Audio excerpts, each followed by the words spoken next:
Hello बच्चों, आपके अपने प्यारे रोहित सर केमिस्ट्री संसार यूट्यूब चैनल में आपका स्वागत है। हम लोग इसमें कंसंट्रेशन निकाले थे। अब जो नेक्स्ट इसमें टॉपिक है वो विलियन चैप्टर का है। कौन सा चैप्टर पढ़ रहे हैं? विलियन। अब जो नेक्स्ट टॉपिक हम लोग इसमें पढ़ेंगे वो टॉपिक जो हमारा होगा वो विलेयता होगा।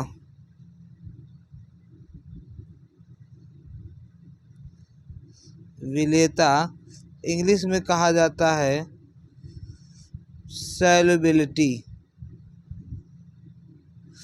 अब देखो विलेयता है क्या कि मान लीजिए मैं कोई एक कंटेनर लूं और उस कंटेनर में 100 ग्राम वाटर को भर दिया जाए।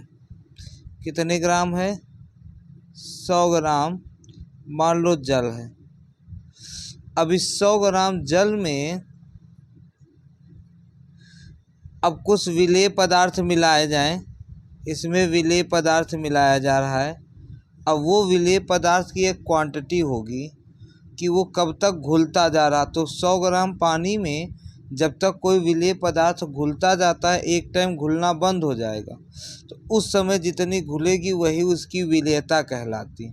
वही उसकी क्या कहलाती? विलेयता। और विलयन कैसा होगा? संतृप्त विलयन बन जाता है। तो संतृप्त विलयन अवस्था में हम लोग विलेयता की बात करते हैं। तो इसकी यदि हम डिफिनीशन की बात करें तो किसी पदार्थ की वह अधिकतम मात्रा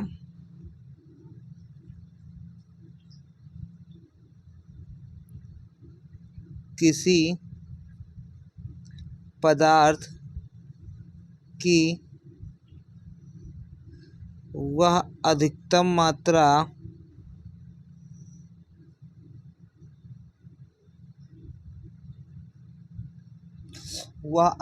मात्रा जो निश्चित ताप पर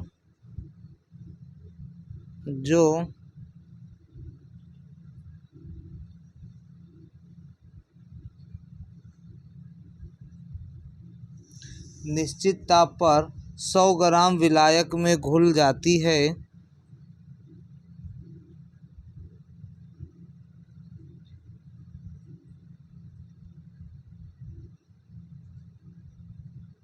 सौ ग्राम विलायक में घुल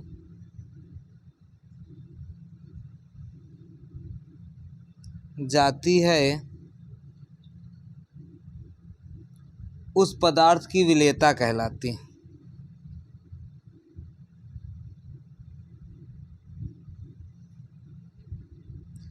उस पदार्थ की विलेयता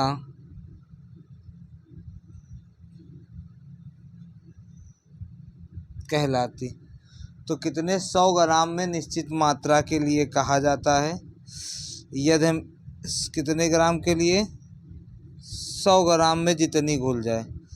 या हम इसी को कह सकता हूँ, एक और डिफिनीशन लिख सकता हूँ कि निश्चित ताप पर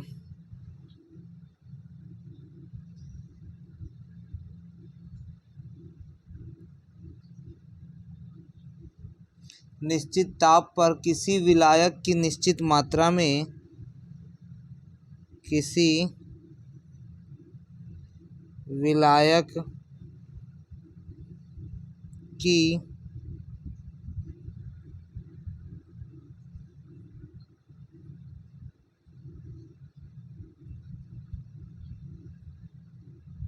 निश्चित मात्रा में घुली किसी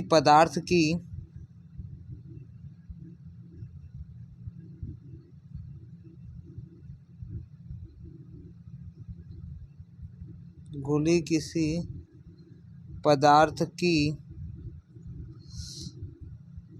अधिकतम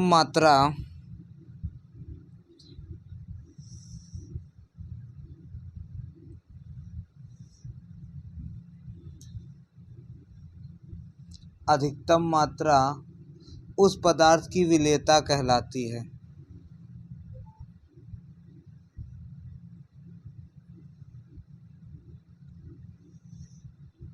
उस पदार्थ की विलेयता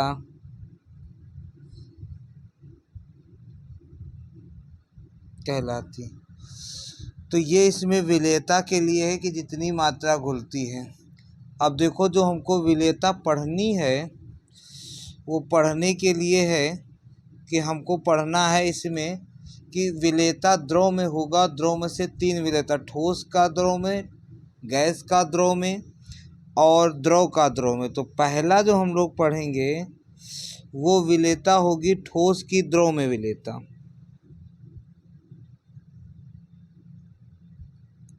ठोस की द्रव में विलेयता, जो कि एनसीईआरटी बुक का यही पहला है, solubility of solid in liquid. ठोस की द्रव में विलेयता, इसका मतलब ठोस यहाँ पर विलेय है और द्रव क्या होगा, विलायक होगा। यदि हम बात करें ठोस जो है वो विलेय है और द्रव क्या है, विलायक है। ये चीज़ें हैं। अब इसमें कहा जाए तो सेम वही कितना लेते हैं हम लोग, 100 ग्राम लेते हैं। तो डिफिनीशन क्या लिखेंगे, 100 ग्राम विलायक में उपस्थित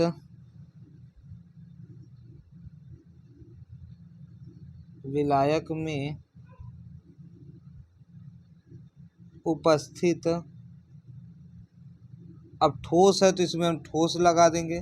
ठोस विलेय की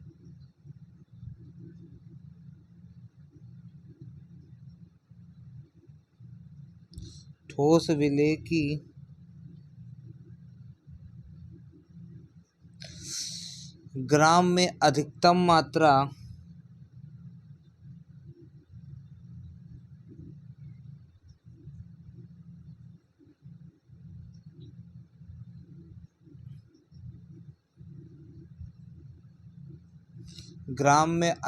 मात्रा को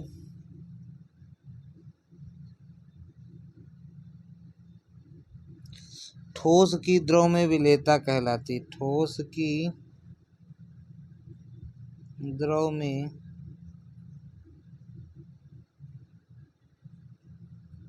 विलेयता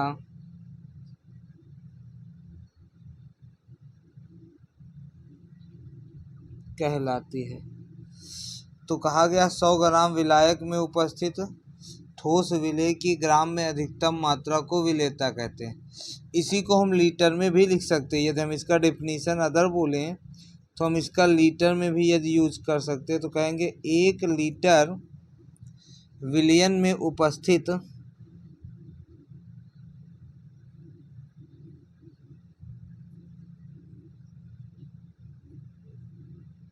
1 लीटर विलयन में उपस्थित ठोस पदार्थ के मोलों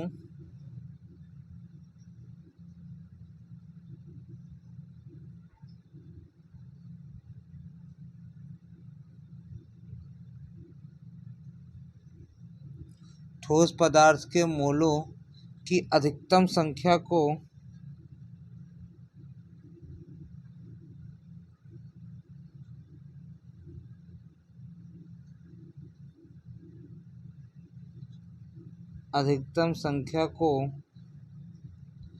ठोस की द्रव में विलेयता कहते हैं। ठोस की द्रव में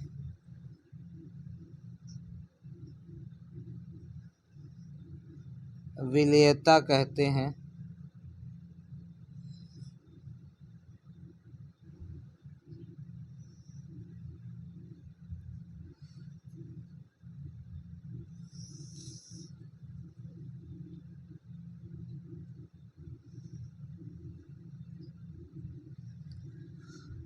तो ये ठोस की द्रव में विलेयता कहलाता है। अब इसमें एक शब्द मिलता है कि विलीनीकरण क्या है या क्रिस्टलीकरण क्या है। तो उसके लिए देखिए क्या है कि यदि मैं नोट करके लिख दूं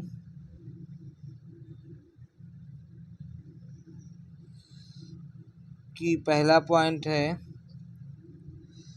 कि ठोस की द्रव में घुलने का जो प्रक्रम होता है, ठोस के द्रव में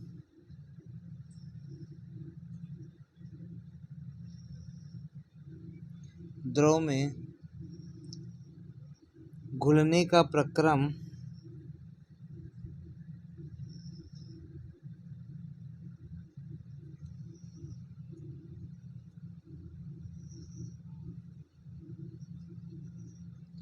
उसको हम लोग विलयनीकरण कहते हैं।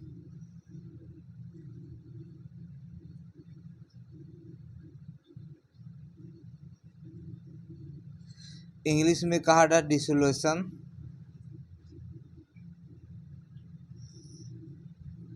डिसोल्यूशन।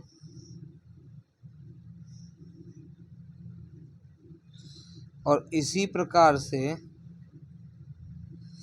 नेक्स्ट कह दिया जाए ठोस पदार्थ के कणों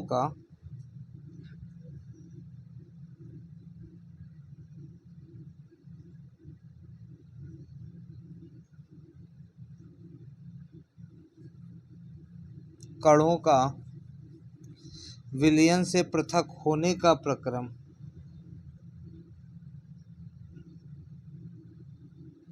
विलयन से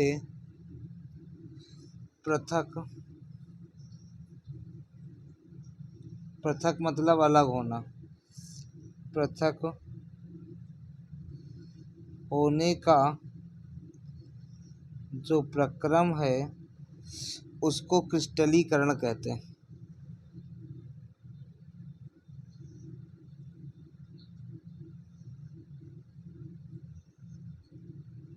क्रिस्टलीकरण, क्रिस्टलाइजेशन इंग्लिश में कहा जाता है,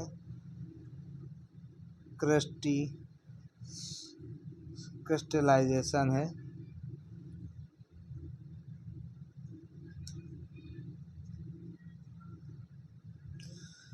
तो ये इसके वर्ड मिलते हैं। अब देखो इनको कुछ प्रभावित करने वाले कारक होते हैं, और प्रभावित करने वाले कारकों में यदि मैं बात करूं सबसे पहले कि ठोस की द्रव में विलेयता को प्रभावित करने वाले कारक की, तो देखो नेक्स्ट क्या हम कह सकते हैं, हेडिंग है ठोस की द्रव में विलेयता को प्रभावित करने वाले कारक। ठोस की द्रव में विलेयता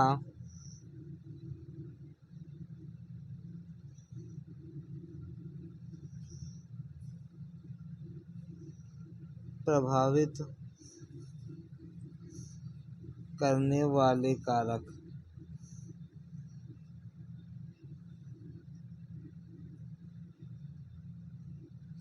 ऐसे कौन से कारक हैं जिसके द्वारा ये प्रभावित होता है? तो अब कारक में देखो, एक होता है विलेय एवं विलायक की प्रकृति में, पहली बात कर दूं इसमें, तो एक है आपका विलेय और विलायक की प्रकृति।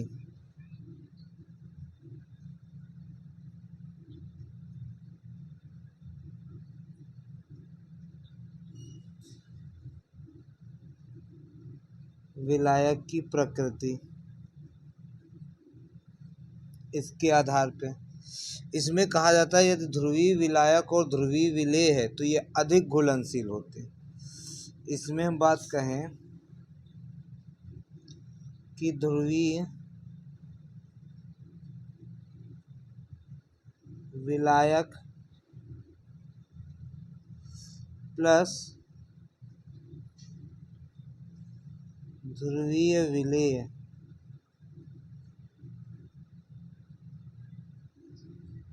तो ये अधिक घुलनशील होंगे। तो ये क्या करते हैं, अधिक घुलनशील होते हैं।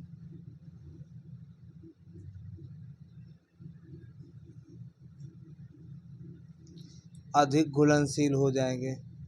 जैसे मैं आपसे बात कर दूं एग्जाम्पल में, इसको एक वर्ड में कहा गया है लाइक, डिजॉल्व लाइक। एक वर्ड में कहा गया है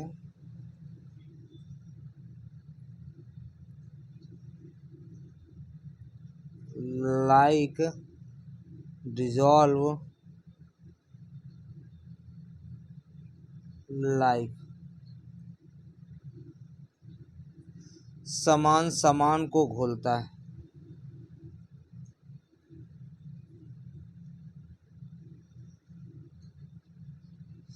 समान को घोलता है।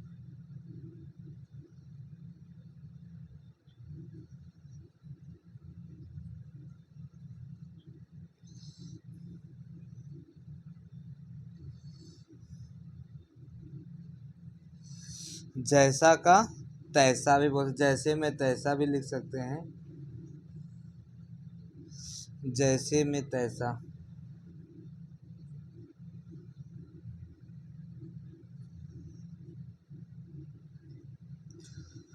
तो जैसे एग्जाम्पल में कहा जाए,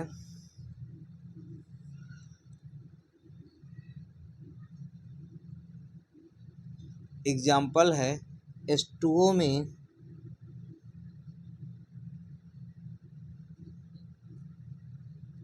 NaCl व KCl अधिक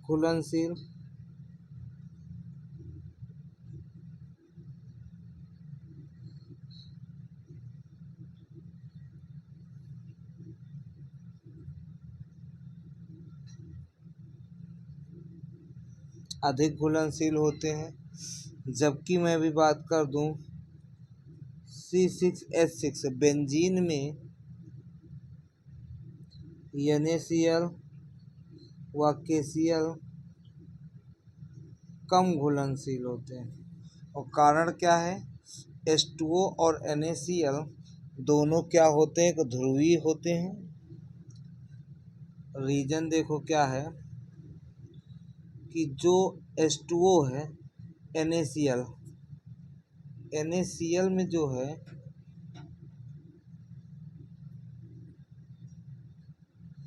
negative and positive charge, KCl में भी निगेटिव एंड पॉजिटिव चार्ज। और यदि मैं वाटर की बात करूं HOH, इस पर भी पार्शियल दो निगेटिव, पार्शियल पॉजिटिव और पार्शियल पॉजिटिव। तो ये दोनों ध्रुवीय हैं। और इसमें देखो तो यदि कहा जाए तो ये दोनों कैसे हैं? ध्रुवीय।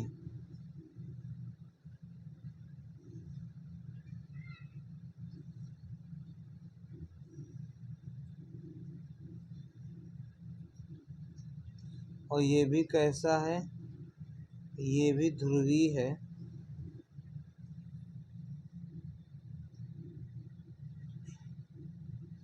तो वहाँ पर विलेय और विलायक दोनों ध्रुवीय हैं। और जब दोनों के ध्रुवीय समान है तो विलेयता अधिक होगी। जबकि अभी मैंने दूसरा देखा है कि बेंजीन लिया गया। अब देखो बेंजीन का जो फार्मूला होता है C6H6, जो कि ये बनना होता है। और ये एक प्रकार का क्या होता है? अध्रुवीय होता है, क्योंकि इस पर पार्शियल चार्ज नहीं आता। जबकि ध्रुवीय क्या है? जबकि ये क्या है? एक आपका क्या है? ध्रुवीय। तो ये दोनों विपरीत है तो इनकी घुलनशीलता कम, ये दोनों सेम है तो इनकी घुलनशीलता अधिक होती, इसीलिए ये ऐसा पाया गया। नेक्स्ट है जो इसमें, तो नेक्स्ट देखिए क्या है। तो ये घुलनशीलता का कारण बनता है। नेक्स्ट प्रभाव में ताप का प्रभाव कह दूं। दूसरा जो है वो है ताप का प्रभाव।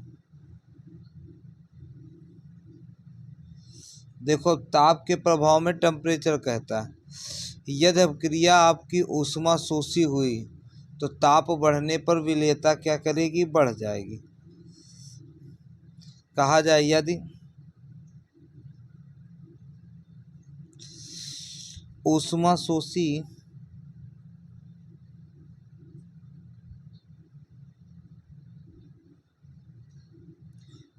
शोषी का मतलब होता है डेल्टा H का मान 0 से क्या हो? अधिक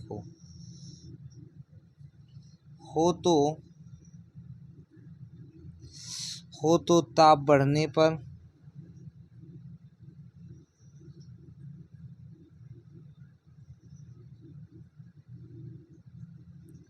ताप बढ़ने पर विलेयता बढ़ती है।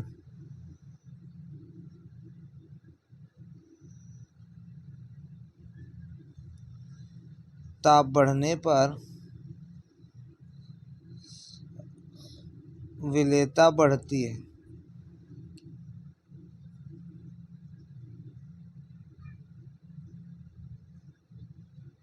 किसके कारण? ऊष्माशोषी के कारण। और यदि इसी के विपरीत कर दिया जाए, यदि ऊष्माक्षेपी है,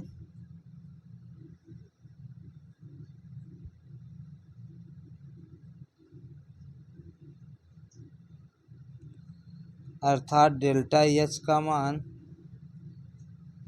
0 से कम हो, 0 से कम हो, तो ताप बढ़ने पर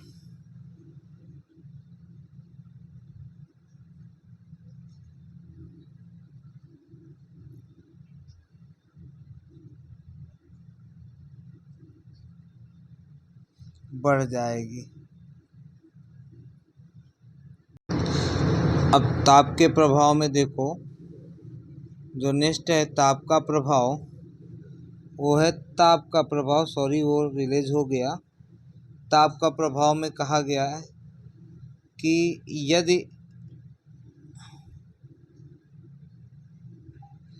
यदि ऊष्माशोषी अभिक्रिया हुई, यदि ऊष्माशोषी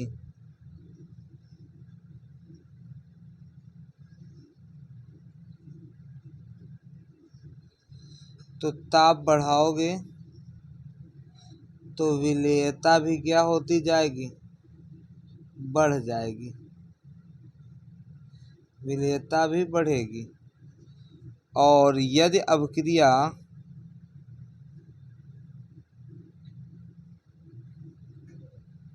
ऊष्माक्षेपी हुई तो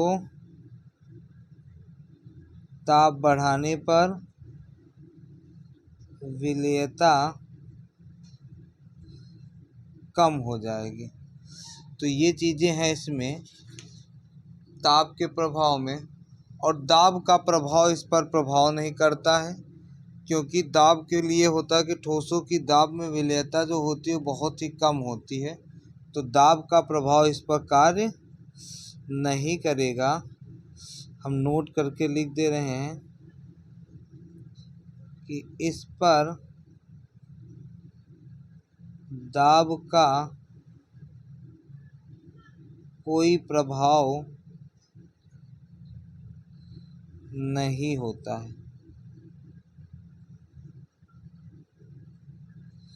तो ये आपके लिए था। अब इसके आगे जो हम लोग पढ़ेंगे वो गैस की द्रव में विलेयता होगा। तब तक के लिए धन्यवाद।